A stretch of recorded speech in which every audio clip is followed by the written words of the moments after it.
بسم الله الرحمن الرحيم. الحمد لله نحمده ونستعينه ونستغفره ونعوذ بالله من شرور أنفسنا ومن سيئات أعمالنا. من يهده الله فلا مضل له ومن يضلل فلا هادي له، وأشهد أن لا إله إلا الله وحده لا شريك له، وأشهد أن محمدا عبده ورسوله. أما بعد، فإن خير الحديث كتاب الله، وخير الهدي هدي محمد صلى الله عليه وسلم، وشر الأمور محدثاتها، وكل محدثة بدعة، وكل بدعة ضلالة، وكل ضلالة في النار. فأعوذ بالله السميع العليم من الشيطان الرجيم. بسم الله الرحمن الرحيم. وما محمد إلا رسول قد خلت من قبله الرسل أفإن مات أو قتل انقلبتم على أعقابكم. وقال الله تبارك وتعالى في موضع آخر: كل نفس ذائقة الموت. محترم سامعین کرام، بزرگان دین، نوجوانان ملت اسلامیہ اور خواتین اسلام، یہ دنیا کا دستور ہے اور اللہ رب العالمین نے اس فیصلے کو ایک اٹل شکل دے رکھی ہے کہ اس دنیا میں کسی کو دوام نہیں ہے. یہ دنیا فانی ہے، اس دنیا میں بسنے والے بھی اس سے گزر جاتے ہیں اور اس دنیا کو بھی ایک دن ختم کر دیا جائے گا. یہ اللہ رب العالمین کا اٹل قانون ہے. اللہ رب العالمین نے انسان کو آخرت کی تیاری کرنے کے لیے اس کے خاتمے کو مخفی رکھا ہے کہ انسان بچپن میں مرے یا جوانی میں مرے یا بڑھاپے میں مرے. دنیا کے اندر ہر قسم کے افراد آتے ہیں اور گزر جاتے ہیں. اللہ رب العالمین نے نہ بادشاہوں کو کوئی مہلت دی، اللہ رب العالمین نے نہ انبیاء کرام اور رسولوں کو کوئی مہلت دی، اللہ رب العالمین نے محدثین کرام کو بھی کوئی مہلت نہیں دی، بلکہ سارے کے سارے افراد آئے، متعین وقت میں انہوں نے اسلام کی خدمت کی، اسلام کی دعوت و تبلیغ کی اور آخرت کے لیے ذخیرہ تیار کیا اور اس کے بعد اس دنیا سے گزر گئے. رسول اکرم صلی اللہ علیہ وسلم فرماتے ہیں کہ جب انسان مر جاتا ہے تو قبر اور مقبرے اور اس کی قبر تک اس کے ساتھ 3 چیزیں جاتی ہیں. ایک چیز اس کے نام اعمال ہوتے ہیں، اعمال صالحہ ہوتے ہیں. دوسری چیز اس کا مال و دولت ہوتا ہے، اور تیسری چیز اس کے خاندان کے لوگ، اعز و اقارب اور رشتہ دار ہوتے ہیں. یہ سارے کے سارے افراد قبرستان تک اس کے ساتھ جاتے ہیں، لیکن اس کے لیے ایک چیز قبرستان میں باقی رہ جاتی ہے. وہ چیز اس کے اعمال صالحہ ہیں، اس کے نیک اعمال ہیں، اس کا ذخیرہ آخرت ہے جو اس نے آخرت کے لیے تیار کر رکھا تھا. اور اس کے بعد اسی کے بارے میں قبر میں اس سے سوال کیا جاتا ہے. قبروں کا سوال، قبر کے اندر جو سوال کیا جاتا ہے، یہ ایک اٹل حقیقت ہے. قبر کے اندر انسان سے اللہ رب العالمین کے بارے میں سوال کر کے اس کی توحید کو آزمایا جاتا ہے. قبر کے اندر انسان سے آخرت کے بارے میں سوال کر کے اس کے عقیدے کو آزمایا جاتا ہے. قبر کے اندر انسان سے رسول اکرم صلی اللہ علیہ وسلم کے بارے میں سوال کر کے اس کے اتباع سنت کے جذبے کو آزمایا جاتا ہے. اور یہ ایک اٹل حقیقت ہے کہ دنیا میں جتنے بھی انبیاء کرام آئے، چاہے وہ اولو العزم من الرسل رہے ہوں، دوسرے انبیاء کرام رہے ہوں جن کی تعداد 1 لاکھ سے زائد ہے، سارے کے سارے انبیاء کرام آئے، ان کے اوپر کتابوں کا نزول ہوا، ان کے اوپر صحیفوں کا نزول ہوا. اللہ رب العالمین نے جبریل علیہ السلام کو ان کے لیے متعین کیا کہ وہ دین اسلام کا پیغام لے کر ان کے اوپر نازل ہوں، دنیا کی ہدایت کا کارنامہ انجام دیں، دنیا کو ظلم اور بربریت سے اور دنیا کو تاریکی سے نکال کر اسلام کی روشنی میں لائیں.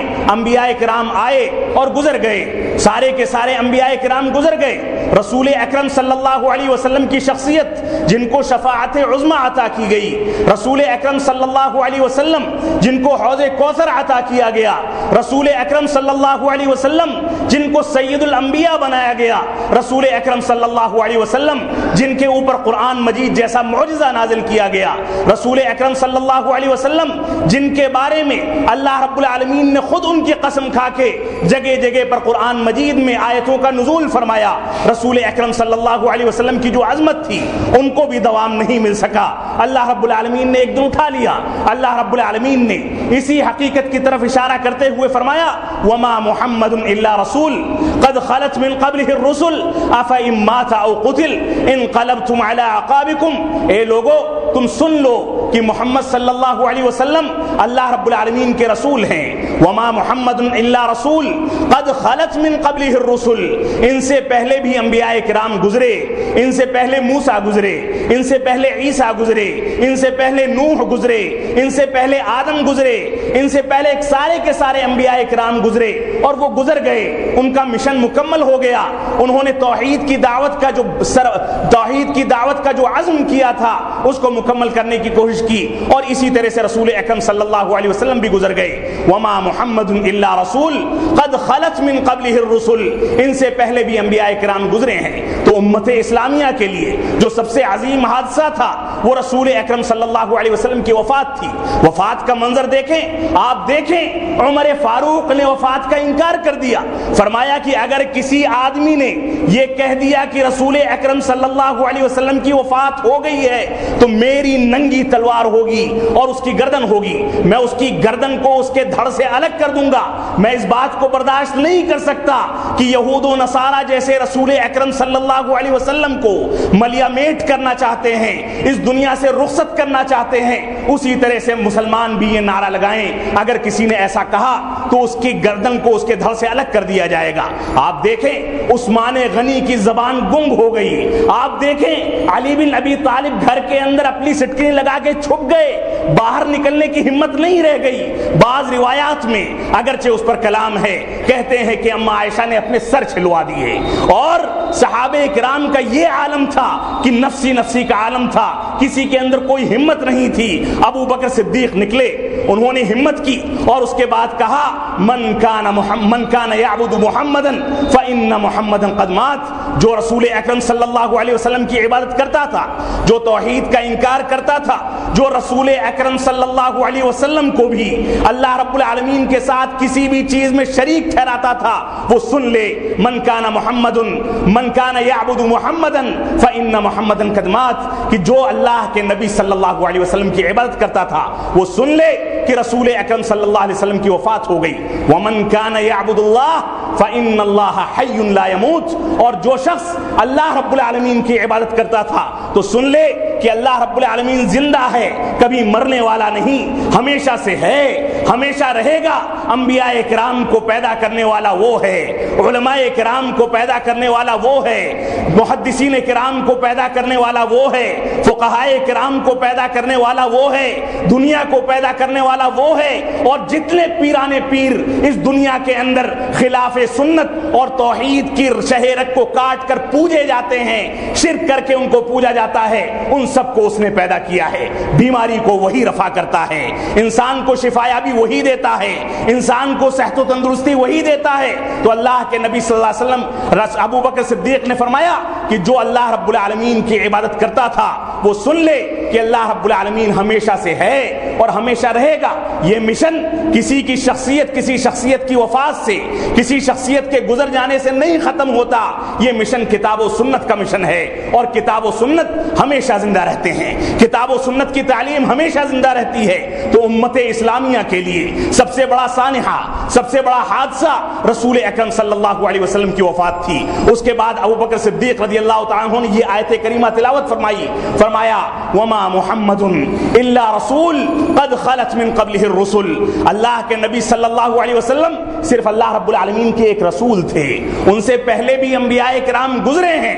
جو ان کی موت کا انکار کرتا ہے وہ انبیاء کرام کی تاریخ کا مطالعہ کر لے, ان کو بھی موت آئی اور رسول اکرم صلی اللہ علیہ وسلم کو بھی موت آئی. جب اس آیت کریمہ کی تلاوت کی گئی تو عمر فاروق کہتے ہیں کہ گویا ایسا لگتا تھا کہ میں نے اس آیت کریمہ کو کبھی سنا ہی نہیں ہے, کبھی اس کی تلاوت ہی نہیں کی ہے. ایسا لگتا تھا کہ اس کا نزول ابھی ہوا ہے. اور اس کے بعد میں نے توبہ کی, اپنی تلوار کو میان میں ڈالا اور رسول اکرم صلی اللہ علیہ وسلم کی وفات کے بعد جن چیزوں کی تیاری کی جانی چاہیے تھی ان چیزوں کی تیاری میں لگ گیا. تو یہ امت اسلامیہ امت زندگی ہے. اس کے اندر زندگی کی رمق پھونکنے کے لیے انبیاء کرام آئے۔ قرآن مجید ہم کو زندگی کا آگے بڑھنے کا حکم دیتا ہے، قرآن مجید ہم کو آگے بڑھنے کی تعلیم دیتا ہے۔ یہ قرآن مجید، یہ ملت اسلامیہ، یہ اسلامی تعلیمات ہم کو 1400 برس سے لے کر اب تک ماتم کرنے کا حکم نہیں دیتے۔ یہ نہیں کہتے کہ یا حسین کا نعرہ لگایا جائے، یہ نہیں کہتے کہ کوئی پیر مر جائے تو اس کی قبروں کا طواف کر کے اس پر چادریں چڑھائی جائیں، یہ نہیں کہتے کتاب و سنت کی تعزیت کی مجلسیں رکھ کر مردے کو بخشوانے کی کوشش کی جائے۔ یہ کتاب و سنت اس بات کی دلیل نہیں پیش کرتے کہ مردے کی طرف سے قرآن خوانی کر کے اپنی عاقبت کو تباہ کیا جائے، بلکہ یہ قرآن مجید ہم کو اس بات کی تعلیم دیتا ہے کہ بڑی بڑی شخصیتیں آئیں اور گزر گئیں، ان کے گزر جانے کے بعد ان کے لیے مغفرت کی دعا کی جائے۔ ان کا اصل مقصد یہ تھا کہ اللہ رب العالمین نے دنیا کے اندر ان کو بھیجا تو کیا انہوں نے اپنی قبر کی تیاری کے لیے، آخرت کی تیاری کے لیے اعمال صالحہ انجام دیے کہ نہیں دیے؟ اس کے بعد سب سے بڑا سانحہ، سب سے بڑا حادثہ وہ ابو بکر صدیق کی وفات کا تھا، جن کو افضل البشر بعد الانبیاء کہا گیا ہے کہ انبیاء کرام کے بعد سب سے افضل شخصیت کے مالک، اور یہ سلسلہ چلتا چلا گیا۔ عمر فاروق کو ایک پارسی غلام نے قتل کر ڈالا، عثمان غنی کو بعض بلوائیوں نے قتل کر ڈالا، علی بن نبی طالب کی وفات ہو گئی، اور اس کے بعد خلفائے اربعہ کے بعد جو خلیفاؤں کا سلسلہ چلا، خلافت امویہ کو دیکھ لیں، خلافت عباسیہ کو دیکھ لیں، پوری تاریخ اسلام کا مطالعہ کر لیں، نہ دوام امام بخاری کو ملا، نہ امام مسلم کو ملا، نہ امام نسائی کو ملا، نہ امام ابو داؤد کو ملا، نہ کسی دوسرے محدث کو، نہ کسی دوسرے صحابی رسول کو۔ رسول اکرم صلی اللہ علیہ وسلم نے اپنی زندگی میں، اپنی حیاتی میں اس بات کی پیشین گوئی فرما دی تھی کہ جو انسان آخرت کے لیے تیاری کرے گا وہ آخرت میں کامیاب ہوگا، اور اس روئے زمین پر آج جو آدمی زندہ ہے وہ 100 سال کے اندر اندر فوت ہو جائے گا، اور تاریخ گواہ ہے کہ 110 ہجری میں آخری صحابی رسول کی وفات ہو گئی، اور صحابی رسول کا ایک ادنا سا سپاہی، ایک ادنا سا صحابی رسول، اگر کوئی آدمی اس کے بارے میں دل میں ذرا سی بھی منافقت رکھتا ہے تو یہاں سے اعلان کیا جا سکتا ہے کہ وہ اسلام سے خارج ہے۔ صحابہ اکرام کی شخصیات جب نہیں بچ سکیں تو کون سی شخصیت بچے گی؟ اللہ رب العالمین نے اس دنیا کو چلنے کے لیے بنایا ہے، کسی کی وفات سے یہ مشن نہیں مٹتا، کسی کی وفات سے اس مشن کو ٹھنڈا نہیں کیا جا سکتا، بلکہ یہ مشن کتاب و سنت کا مشن ہے، یہ مشن کتاب و سنت کی احیاء کا مشن ہے۔ جو گزر گیا وہ گزر گیا، اس نے احیاء سنت کا کام کیا، اس نے مسجدیں بنائیں، اس نے مدارس قائم کیے، اس نے اپنی غیرت کی وجہ سے کتاب و سنت کی ترویج کے لیے ساری دنیا میں ڈنکے پیٹے، اس کی تعزیت کے لیے جو افراد بھی ہم سے تعزیت کرتے ہیں ہم ان کے مشکور ہیں، سارے کے سارے افراد ہمارے ساتھ ہیں، لیکن اللہ رب العالمین اس کی مغفرت فرمائے، اس کا مشن مرا نہیں ہے، اس کے افراد ابھی زندہ ہیں، اس کی مساجد زندہ ہیں، اس کے یہاں درس و تدریس کا سلسلہ جاری ہے، اس کے یہاں دروس حدیث کا سلسلہ جاری ہے، اس کے یہاں تفسیر قرآن کا سلسلہ جاری ہے، اور یہ قیامت تک جاری رہے گا۔ یہ مشن کسی کی موت سے نہیں مرتا، بس ہمارے لیے ضروری ہے کہ ہم تعزیتوں کی مجلسوں سے بچ کر، قرآن خوانی سے بچ کر، غیر رسمی چیزوں سے بچ کر، ایسی چیزوں سے بچ کر جن چیزوں کا تعلق کتاب و سنت سے نہیں ہے، کتاب و سنت میں جن چیزوں کا تذکرہ نہیں ملتا، ان چیزوں سے بچ کر ہم ان کے لیے مغفرت کی دعا کریں۔ یہ ہماری بنیادی ذمہ داری ہے۔ جو چلا گیا وہ اپنے اعمال صالحہ کو لے کر چلا گیا، جو موجود ہے اس کو آخرت کی تیاری کرنی چاہیے۔ شخصیات آتی ہیں اور گزر جاتی ہیں، رسول اکرم صلی اللہ علیہ وسلم کے بارے میں آپ کو بتایا گیا کہ کیا کیفیت تھی رسول اکرم صلی اللہ علیہ وسلم کی وفات کے بعد، بلکہ وفات سے پہلے صورتحال یہ تھی کہ سید الانبیاء تھے۔ اللہ رب العالمین نے جو عظمت عطا فرمائی تھی کسی نبی کو نہیں دی گئی، لیکن صورتحال یہ تھی بخار کی شدت کی وجہ سے صحابہ اکرام کندھے پر ٹیکا دے کر، کندھے پر سہارا دے کر مسجد میں مصلی تک لایا کرتے تھے، اور رسول اکرم صلی اللہ علیہ وسلم مقتدیوں کی امامت کرایا کرتے تھے۔ یہ صورتحال تھی۔ ہمارا نبی اتنا مجبور ہو گیا تھا کہ اس کو خود چلنے کی طاقت نہیں تھی، اتنا مجبور ہو گیا تھا کہ جب بستر پر لیٹا ہوا تھا تو اماں عائشہ کی طرف اشارہ کیا، انہوں نے مسواک کو اپنے منہ سے چبا کر ان کے منہ میں ڈالا، مسواک کو منہ سے چبانے کی طاقت نہیں رہ گئی تھی۔ یہ انبیاء کرام کی حالت تھی، یہ سید الانبیاء کی حالت تھی۔ تھی تو ہم کون سی کھیت کی مولی ہیں؟ اللہ کے نبی صلی اللہ علیہ وسلم گزر گئے. یہ صورتحال تھی کہ رسول اکرم صلی اللہ علیہ وسلم کی وفات کے بعد پوری دنیا حواس باختہ تھی. دشمنان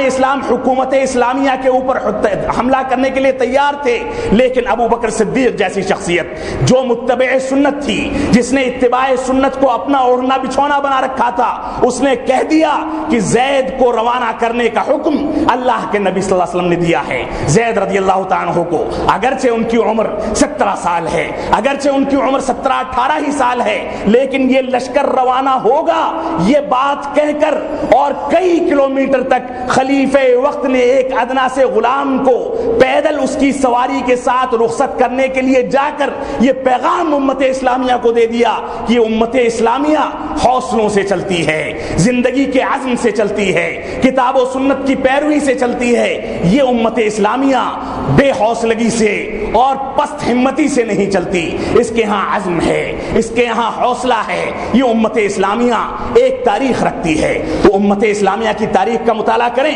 اور اس کے بعد دیکھیں کہ جو بھی حادثات ہوتے ہیں وہ ہوتے رہتے ہیں. اللہ رب العالمین ہم کو ان حادثات پر صبر کرنے کی توفیق عطا فرمائے.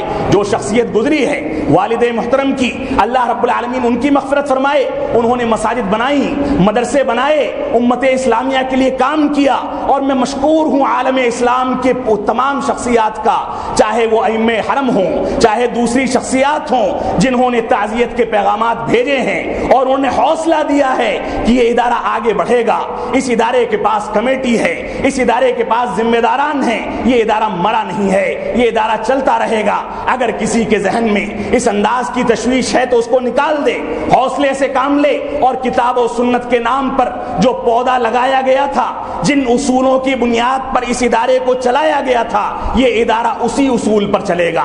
چاہے وہ اصول سخت رہے ہوں، چاہے وہ اصول نرم رہے ہوں، لیکن اصول کتاب و سنت کی بنیاد پر جب بنائے جاتے ہیں تو ان میں سختی اور نرمی نہیں دیکھی جاتی. اللہ رب العالمین نے اس موت کو ایک اٹل حقیقت قرار دیا ہے. اللہ رب العالمین کا فرمان ہے کل نفس ذائقۃ الموت، کہ دنیا کے اندر جو بھی آیا وہ گزر جانے والا ہے. اس کو دوام نہیں، اس کو ہمیشگی نہیں، بلکہ انبیاء کرام جس طرح سے گزرے، بڑی بڑی شخصیات جس طرح سے گزری، اور آپ دیکھیں تاریخ اسلام کا مطالعہ کریں، دنیا کی تاریخ کا مطالعہ کریں، اس دنیا پر، اس روئے زمین پر ایسے ایسے بادشاہ بھی گزرے ہیں جنہوں نے اپنے لیے جنتیں خود ہی تیار کر لی. ایسے ایسے بادشاہ بھی گزرے ہیں جنہوں نے خدائی کا دعویٰ اسی دنیا کے اندر کر لیا، لیکن اللہ رب العالمین نے دریا برد کر دیا، ان کی جنت کو تباہ و برباد کر دیا، ان کو جنت میں داخل ہونے کا موقع نہیں لگ سکا. اللہ رب العالمین نے ہم کو جو حوصلہ دیا ہے، ہم کو جینے کا جو ضابطہ سکھایا ہے، وہ کتاب و سنت اور بالخصوص توحید اور اتباع سنت کا اصول اور ضابطہ ہے. اس کے مطابق ہم کو زندگی گزارنی چاہیے. آئیے موت کی حقیقت کو سنتے چلیں. یہ موت کیا چیز ہے؟ یہ موت کیا کسی کی رعایت کرتی ہے؟ ایک بچہ ماں کی کوکھ میں ماں کو 9 مہینے تک پوری تکلیفیں دینے کے بعد اور ماں کے درد زہ اٹھ جانے کے بعد پیدا ہوتا ہے. کوئی انسان ضمانت نہیں دے سکتا کہ وہ 1 منٹ بھی زندہ رہے گا یا 2 منٹ زندہ رہے گا. انسان فانی ہے، انسان کو گزر جانا ہے، انسان کی کوئی حقیقت نہیں. انسان پالی کا بلبلا ہے. انسان کے لیے ضروری ہے کہ موت و زندگی کی کشمکش کو دیکھ کر اور شخصیات کے گزر جانے کو دیکھ کر انسان اس بات سے عبرت حاصل کرے کہ اس نے آخرت کے لیے کیا کیا ہے. اللہ کے نبی صلی اللہ علیہ وسلم کا ارشاد ہے کہ اللہ کے نبی صلی اللہ علیہ وسلم فرماتے ہیں، عبداللہ بن عمرو بن عاص رضی اللہ تعالیٰ راوی حدیث ہیں کہ ان اللہ لا يقبض العلم انتزاعا ينتزعه من الناس ولكن يقبض العلم بقبض العلماء حتى اذا لم يبقى عالما اتخذ الناس رؤوسا جهالا فسئلوا فافتوا بغير علم فضلوا واضلوا. صحیح بخاری کی روایت ہے.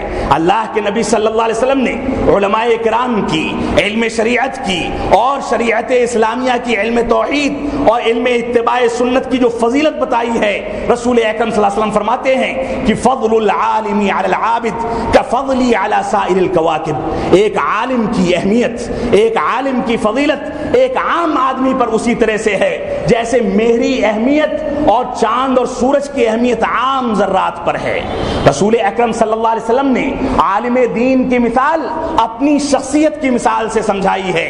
اسی وجہ سے رسول اکرم صلی اللہ علیہ وسلم فرماتے ہیں کہ العلماء ورثۃ الانبیاء، یہ علماء کرام انبیاء کرام کے وارث ہیں۔ انبیاء کرام جس دین اسلام، جس توحید کو لے کر نکلے، جس توحید کو لے کر، جس مشن کو لے کر آگے بڑھے، اس مشن کو مزید تقویت پہنچانے والے، اس مشن کی نشر و اشاعت کرنے والے یہ علماء کرام ہیں، یہ علماء ربانی ہیں جنہوں نے کتاب و سنت کے لیے اپنی جانوں کو قربان کر دیا۔ آپ دیکھیں امام محمد بن حنبل کی تاریخ کو دیکھ لیں، امام شافعی کی تاریخ کو دیکھ لیں، امام مالک کی تاریخ کو دیکھ لیں، امام بخاری کی تاریخ کو دیکھ لیں، امام مسلم کی تاریخ کو دیکھ لیں، اور موجودہ دور تک علامہ ابن باز، علامہ البانی کی تاریخوں کا مطالعہ کر لیں، دوسرے محدثین کی تاریخوں کا مطالعہ کر لیں، جس انداز سے ان لوگوں نے خدمات انجام دی ہیں۔ اسی حوصلے کی ضرورت ہے۔ اسی حوصلے کو لے کر جب تک ہر مسلمان کتاب و سنت کی ترویج کے لیے کمر نہیں کس لے گا، تب تک شام کے حالات درست نہیں ہو سکتے، تب تک فلسطین کے حالات درست نہیں ہو سکتے، تب تک ہندوستان کے حالات درست نہیں ہو سکتے، تب تک گجرات کے حالات درست نہیں ہو سکتے، تب تک عالم اسلام کے حالات درست نہیں ہو سکتے، تب تک مصر کے حالات درست نہیں ہو سکتے۔ یہ ساری کی ساری چیزیں کتاب و سنت پر مبنی ہیں۔ کتاب و سنت کو لے کر چلا جائے گا، کتاب و سنت کو لے کر اس پر عمل پیرا ہوا جائے گا، تو ایسی صورت میں اللہ رب العالمین مدد فرمائے گا۔ اللہ رب العالمین نے فرمایا کہ اللہ رب العالمین ان علماء کرام کو اٹھا کر اس دنیا سے علم کو اٹھا لیتا ہے۔ جس علم کی مشابہت اللہ رب العالمین نے ایک جاہل کو ایک جانور قرار دے کر دیا، اللہ رب العالمین نے فرمایا هل يستوي الذين يعلمون والذين لا يعلمون، جو لوگ جانتے ہیں اور جو لوگ جاہل ہیں وہ برابر نہیں ہو سکتے۔ اسی طرح سے اللہ رب العالمین نے فرمایا جو لوگ علم رکھنے کے باوجود اس کے مطابق زندگی نہیں گزارتے، ایسے لوگوں کی مثال بہائم کی ہے، چوپایوں کی ہے، بل ہم اول، بلکہ اس سے کہیں زیادہ گزرے ہیں۔ وہ اپنے کانوں کو کان کے وجود کے باوجود استعمال نہیں کرتے، نہ اس سے سنتے ہیں، نہ ناک سے سونگھتے ہیں، نہ آنکھوں سے دیکھتے ہیں، نہ زبانوں کا استعمال کرتے ہیں۔ یہ ساری کی ساری چیزیں ان کی لا یعنی ہیں، ان کے ہاں اس چیز کا کوئی فائدہ نہیں۔ تو یہ علماء کرام اس امت کے لیے رحمت ہیں۔ اور میں معاف فرمائیں گے سامعین کرام کہ علماء کرام کی ناقدری کا جو فیصلہ ہماری امت نے اس زمانے میں کر لیا ہے، جس انداز سے جاہلوں کو اپنا مفتی بنا کر انسانوں نے ان کے سامنے سوال و جواب رکھ کے اپنی شخصیات کو گمراہ کرنا شروع کر دیا ہے، اور علماء کرام کی کوئی قدر و منزلت نہیں رہ گئی، یہ ہمارے لیے لمحہ فکریہ ہے۔ رسول اکرم صلی اللہ علیہ وسلم نے اسی حقیقت کی طرف اشارہ کرتے ہوئے فرمایا کہ ان اللہ لا يقبض العلم انتزاعا، کہ اللہ رب العالمین اس علم شرعی کو ایک بیگ نہیں ختم کرتا، ایسے نہیں اٹھا لیا جاتا، بلکہ اس علم شرعی کو اللہ رب العالمین قبض علماء کے ساتھ ختم کرتا ہے۔ ولیکن یقبض العلم بقبض العلماء، بلکہ علماء کرام کو اس دنیا سے رخصت کر کر کے اللہ رب العالمین اس علم کو اس دنیا سے رخصت کر دیتا ہے۔ آپ دیکھیں تاریخ اسلام کا مطالعہ کریں، صرف ایک شخصیت کی مثال دوں گا، علامہ البانی رحمۃ اللہ علیہ۔ 500 سال میں اس شخصیت نے جتنا کام کیا کسی پوری کمیٹی نے حدیث کی خدمت پر اتنا کام نہیں کیا۔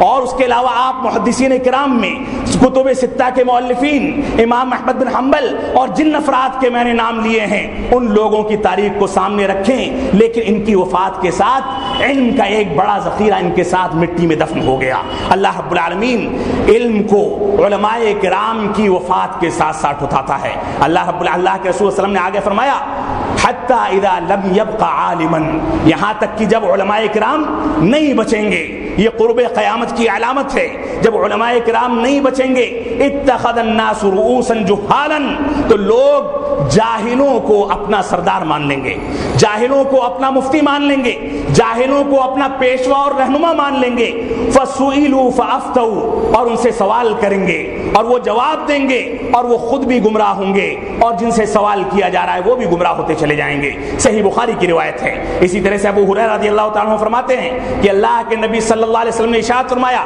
اذا مات الانسان انقطع عنه عمله الا من ثلاث صدقۃ جاریہ او علم ينتفع به او ولد صالح يدعو له۔ صحیح مسلم کی روایت ہے۔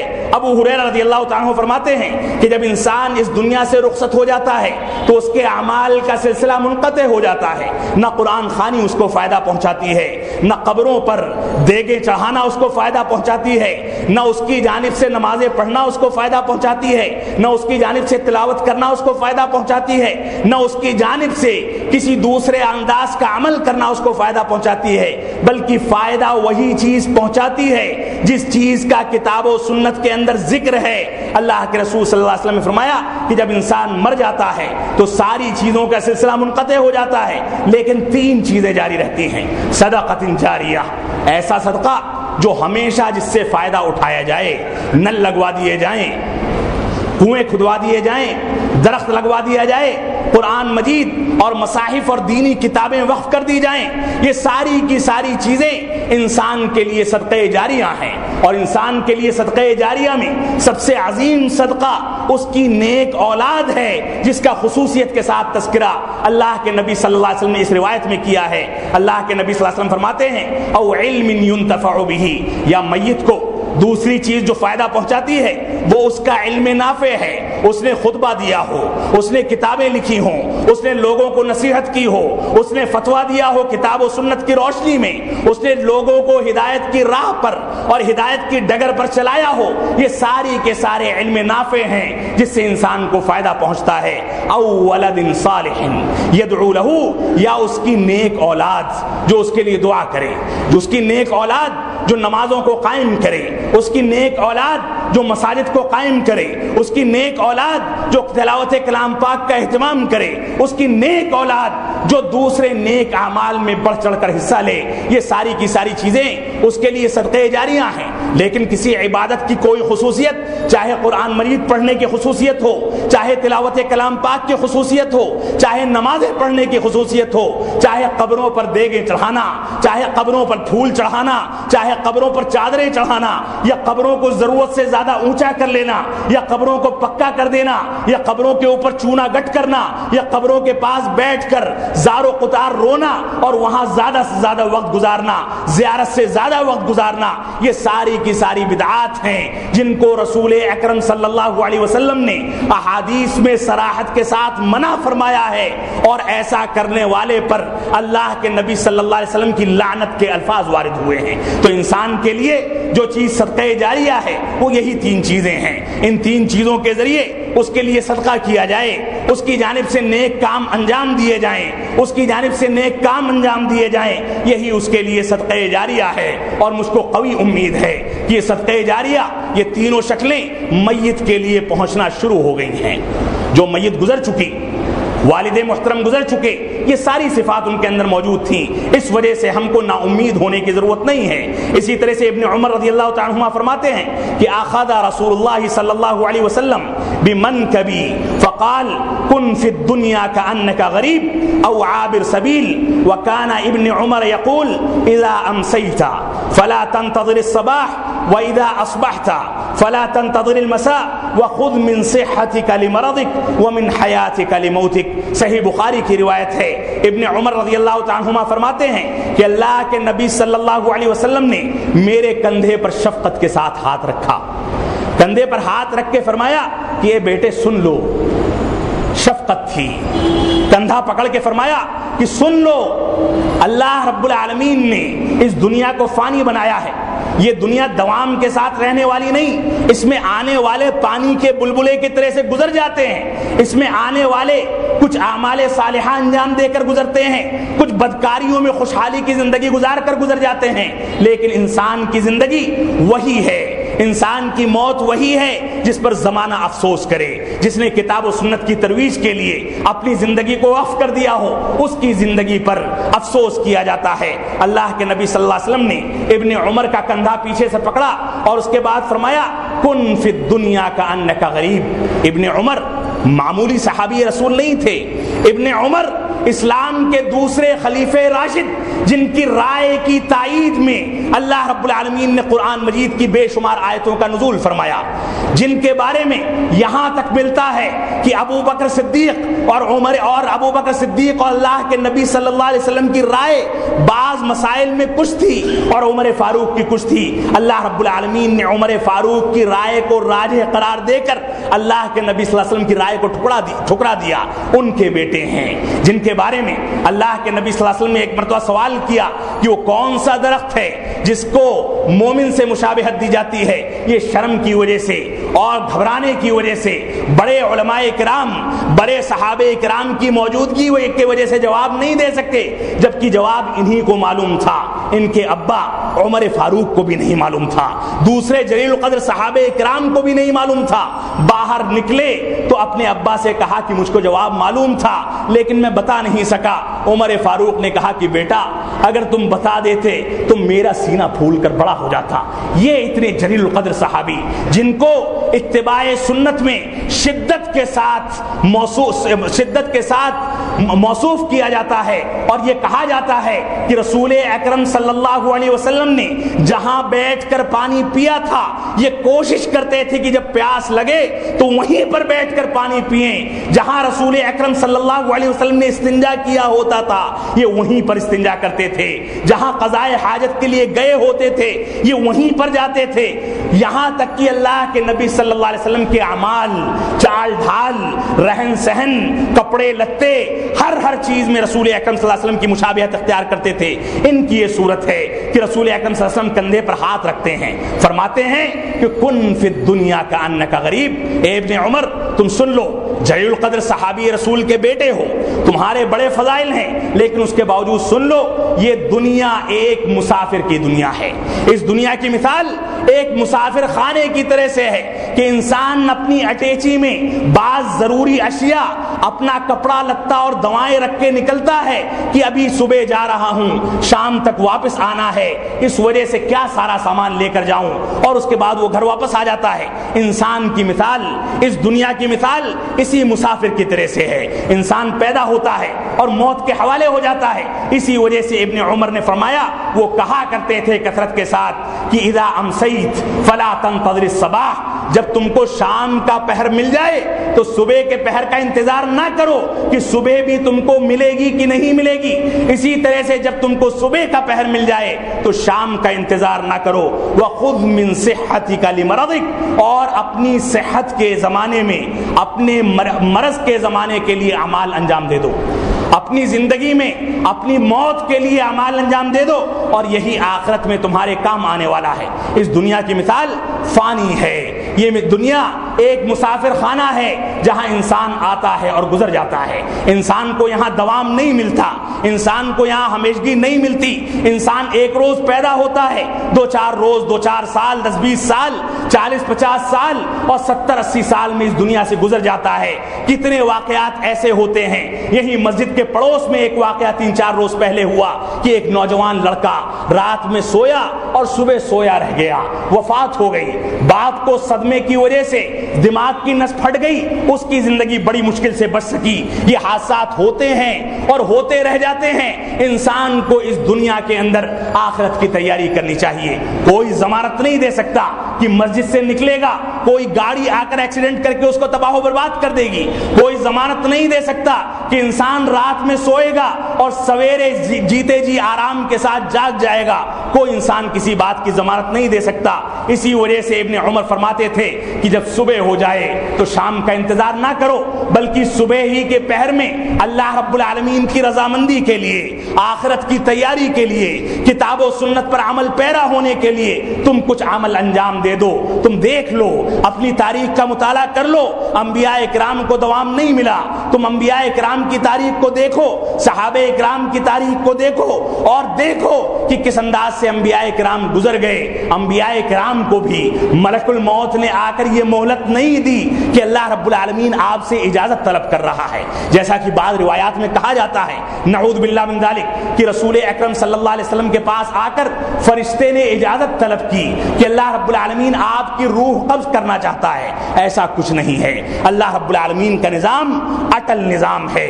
چاہے وہ سید الانبیاء ہوں, چاہے بڑے سے بڑے بادشاہ ہوں, چاہے اپنی کرسی پر بیٹھا ہوا کوئی عہدیدار ہو, جب موت آتی ہے تو عہدہ نہیں دیکھتی, جب موت آتی ہے تو منصب نہیں دیکھتی, جب موت آتی ہے تو غموں کا پہاڑ نہیں دیکھتی. موت آتی ہے تو آ جاتی ہے اور اس کے بعد گزر جاتی ہے. انسان گزر جاتا ہے. اس کے بچے جو زندگی میں اس کے لیے نئے کپڑے سلواتے تھے, اس کے بچے جو زندگی میں اس کے لیے کھانے پینے کا انتظام کرتے تھے, اس کی بیویاں اور اس کے بچے جو آرام کے ساتھ رہنے کے لیے بستر بچھایا کرتے تھے, وہی اٹھا کے لے جا کر چارپائی سے اتار کر اس کو مٹی کے حوالے کر دیتے ہیں. ان کو پتا ہے کہ یہ مٹی اس کے جسم کو کھا جائے گی. وہ جانتا ہے کہ اس مٹی کے اندر کیڑے مکوڑے لگ کر اس کے بدن کو کھا جائیں گے. وہ اس بات سے بھی واقف ہوتا ہے کہ اس مٹی کے اندر اس کا کوئی پرسان حال نہیں, لیکن اس کے باوجود انسان مجبور ہے. انسان جانتا ہے کہ یہی انسان کا نتیجہ ہے, لیکن انسان کے یہاں موت ہوتی ہے. ایک دن گزرتا ہے, دوسرا دن گزرتا ہے, تیسرا دن گزرتا ہے, تعزیت مکمل ہوتی ہے اور انسان پھر دنیا داری میں مشغول ہو جاتا ہے. انسان کو نمازوں سے مطلب, نہ تلاوت کلام پاک سے مطلب, انسان کو نہ عقیدہ توحید سے مطلب, انسان کو نہ اتباع سنت سے مطلب, انسان کو نہ سود کو ترک کرنے سے مطلب, انسان کو نہ دوسری چیزوں سے مطلب. ساری چیزوں میں مست مولا بن کے وہ کتاب و سنت کو نظر انداز کرتا چلا جاتا ہے.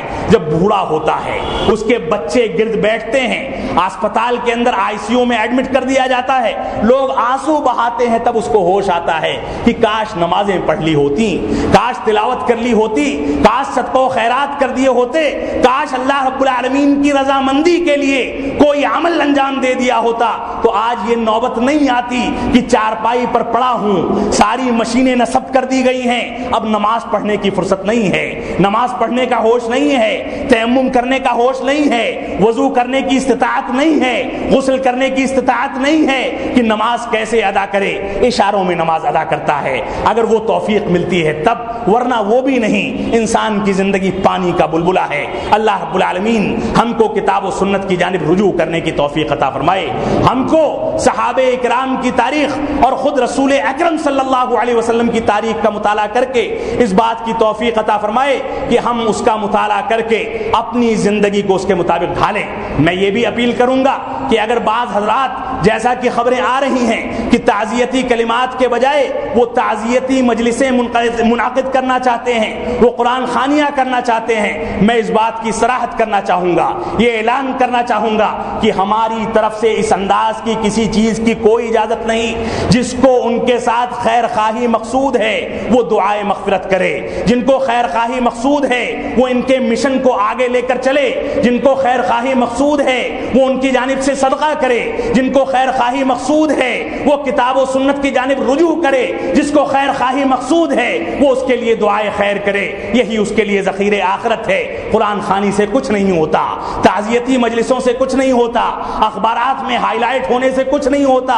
یہ دنیا فانی ہے, اخبارات بھی ختم ہو جائیں گے, میڈیا بھی ختم ہو جائے گی, ساری دنیا فنا ہو جائے گی, انسان کو کچھ نہیں ملنے والا. اللہ رب العالمین ہم کو نیک اعمال کرنے کی توفیق عطا فرمائے. جب تک ہم جیئیں تب تک اسلام پر جیئیں, جب ہمارا خاتمہ ہو تو ایمان پر ہو. بارک اللہ لنا ولکم فی القرآن المجید ونفعنی وإیاکم بالآیات والذکر الحمید انہ تعالی جواد کریم ملک بر رؤوف الرحیم.